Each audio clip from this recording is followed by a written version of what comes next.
كشو كنا داودا وركيسن التماتي يمودا كيف فتنمو هركا والدي ركودا يا نغات جولي ورمو جوادا باين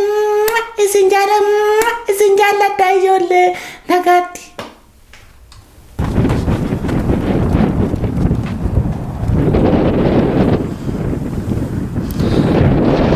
Akamaltan. Nagaa jirtu.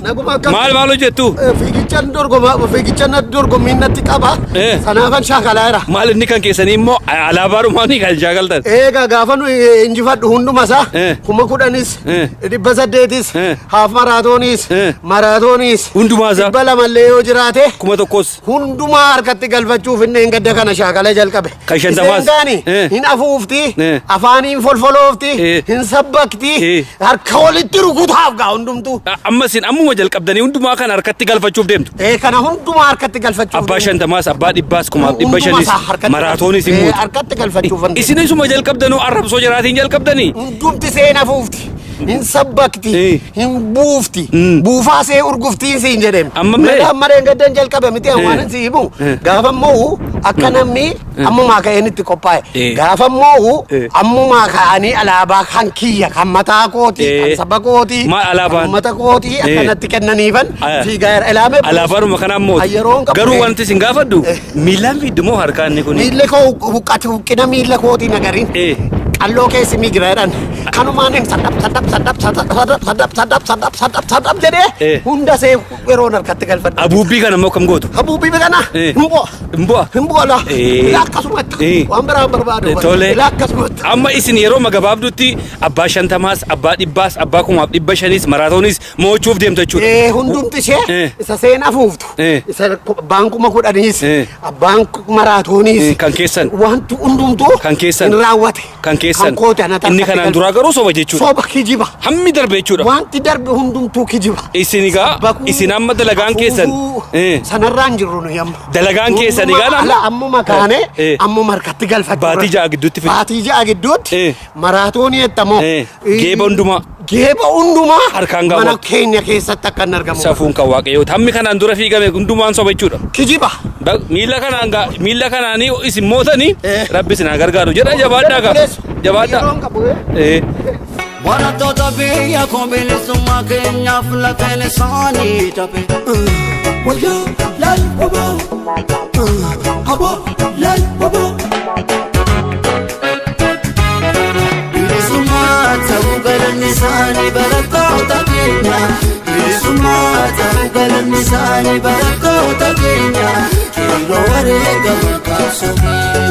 Agamoltan daawwattootaaf dhaggeeffattoota kan keessa oduu guyyaa har'aaf qabnu keessaan gafoota oduu. Hundeeffama baatii lammaffaa kan keessa ilaalchisee itti gaafatamaan kan keessa obbo Lammeessaan Gaarumaa guyyaa kaleessa hoteela Holiday Inn kan jedhame magaalaa Grand Prix keessatti kan beeku keessa sirna ho'aadhaan kabajatanii oolaniiru. Hundeeffama baatii lammaffaa kan keessa kan kabajatan itti gaafatamaan kan keessa obbo Lammeessaan Gaarumaa haadha manootii isaanii waggaa hedduu addaan ba'an home care irraa dhaqanii fudhatanii waliin shubbisaa ooluus gabaafame viidiyoo.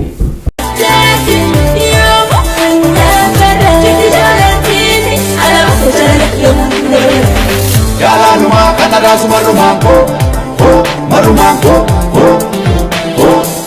kana jofuna ukise bitafunko marumanko sijala ke onneni sibere agaraan sumaya la samuni jalalu pakanamuri kanan siti musoda juni kafate dokpa juni berjalala dugani sumana gagaji semua juni.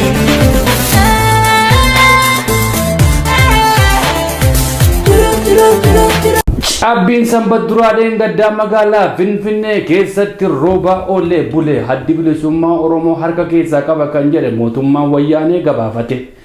Cabbiileen kun kan roobaniif adda bilisummaa Oromootu Waaqaa wajjin walii galee uummanni yookaan waraanni agaazii uummata Oromoo magaalaa Finfinnee keessa akka hiriira nagaa hin baaneef akka muka silbii balbala namaa hundumaa dura dhaabbachaa jiru bittinneessuuf kan ta'es addeeffame.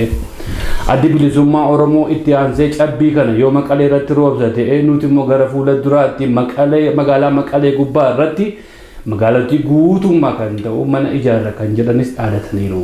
Cabbiin magaalaa Finfinnee keessatti roobe kana fakkaata.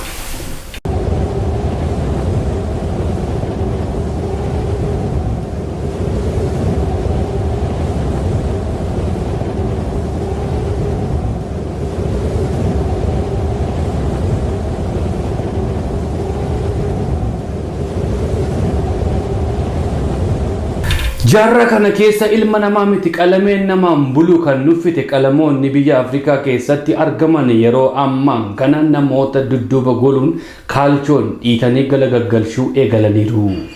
Qalameen nutis ilma namaan gadi miti kan jette guyyaa kaleessaa magaalaa adda addaa keessatti namoota dudduuba goruun kaaraateedhaan godhanii galgalgalchuu eegalan. Gabaasaa guutuuf Lammeessaa Gaarumaa.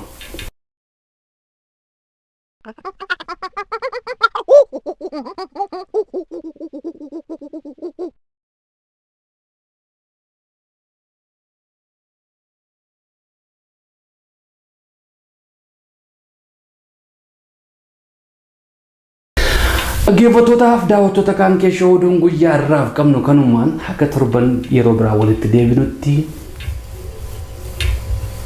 nagaatti kan isiniin jedhu oduu dubbisaan Qaanqeeshoo ana Laxaaqu. Ani sanyii leencaati jirti onneen koo shendurii kan abbaa koo. Ani sanyii leencaati jirti onneen koo shendurii kan abbaa koo. Ani sakka baakooti jirti onneen koo shendurii kan abbaa koo. Ani sanyii leencaati jirti onneen koo shendurii kan abbaa koo. Keeroon kaatee tokko taatee diina keenya. Nuwaltana Dini yomu Nutgamomu Shambo zati Gachana sa